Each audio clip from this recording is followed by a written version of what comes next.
Dahil malapit na po ang pasukan, kaya gawa po tayo ngayon ng low carb biscuits. Gawa po sa almond flour at biscuits naman din po gawa sa coconut flour. So yung ating cheese to follow po. Pero try na po natin, grabe. Ang sarap po nito at tiyak magugustuhan po ng ating pamilya. So ito po yung ating mga ingredients. Almond flour, tapos coconut flour. Pero unahin po natin 1 cup po na almond flour para sa ating biscuits. And please don't forget to like and follow po para updated tayo sa ating mga low carb meal every day. Thank you po and God bless. Pagkalagay po natin ng almond flour, lagay po tayo ng Italian seasoning, kaya tinawag po natin vegetable biscuits po. Yan, asin, then 1 piece po ng egg, at melted butter po, 2 tablespoon po. Then, i-mix lang po natin.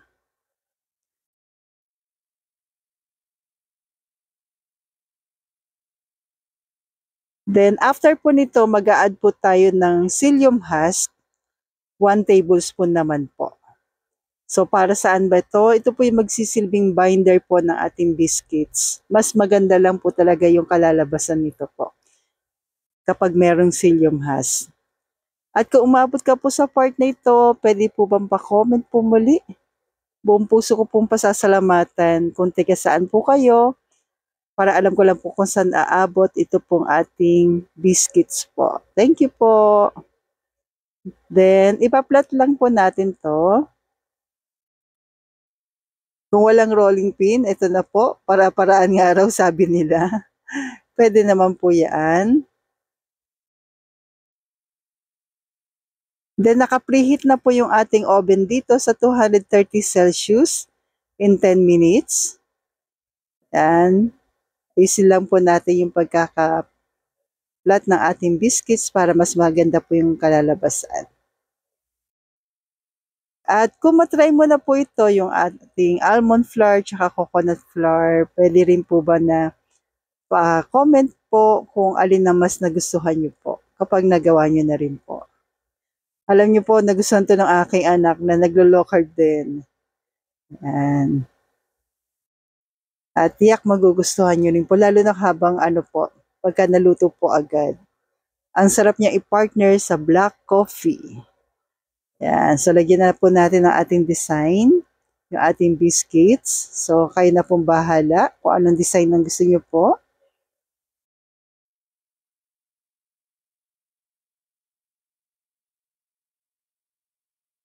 Yan.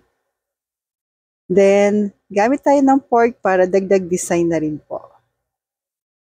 Yan. Para mas maganda na rin po yung ating biscuits po. Ito yung gawa sa almond flour. I-bake na po natin siya sa 230 Celsius in 15 minutes po.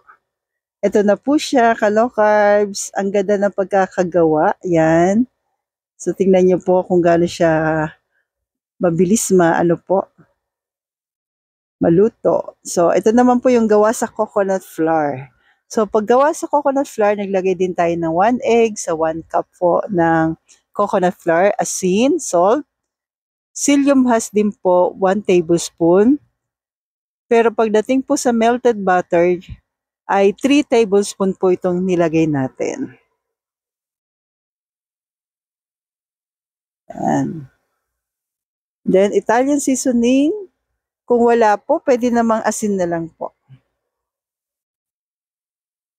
At available din po yan sa Jeddar's Lindahan. Meron din naman sa grocery, kayo na pong bahala kung alin na mas niyo po. Then, mix po natin. Pero this time po, dahil ito po ay coconut flour, need po natin mag-add pa ng 1 piece po ng egg. Yan. So, nag-add po ako ng 1 piece. Total of 2 na po yung egg natin. Then, mix lang po natin maigi po. Pwede rin siyang yung chocolate na na biscuits. Maglalagay lang po kayo ng almond flour and sweetened cocoa po. Kapag ka chocolate naman siya. Or Kapag low carb graham naman po, konting ano yun, unsweetened. Then nag-add po tayo ng 1/4 cup of hot water.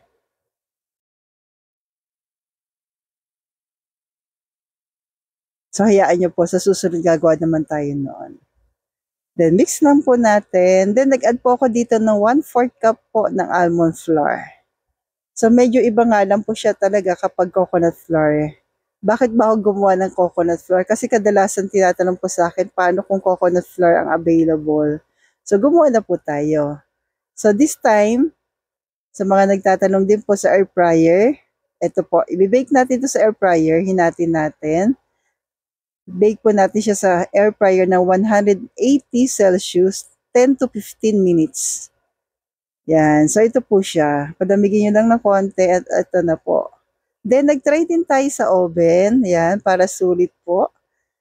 Binake natin ng 15 minutes naman sa 230 Celsius. Then, palalamigin lamang po natin. Then, ang ganda rin po siya. Maganda rin yung pagkakagawa po. So, ito na po. Nawa po yung magustuhan nyo yung ating biscuits. Gawa sa coconut flour and gawa din po sa almond flour. So, try din natin sa ating cheese. Yan. Ang sarap din siya ng combination po Pero kung tatanungin po ako, mas gusto ko pa rin itong gawa sa almond flour. Yan. Pero try nyo rin po yung coconut flour. So, stay healthy, stay low carb po.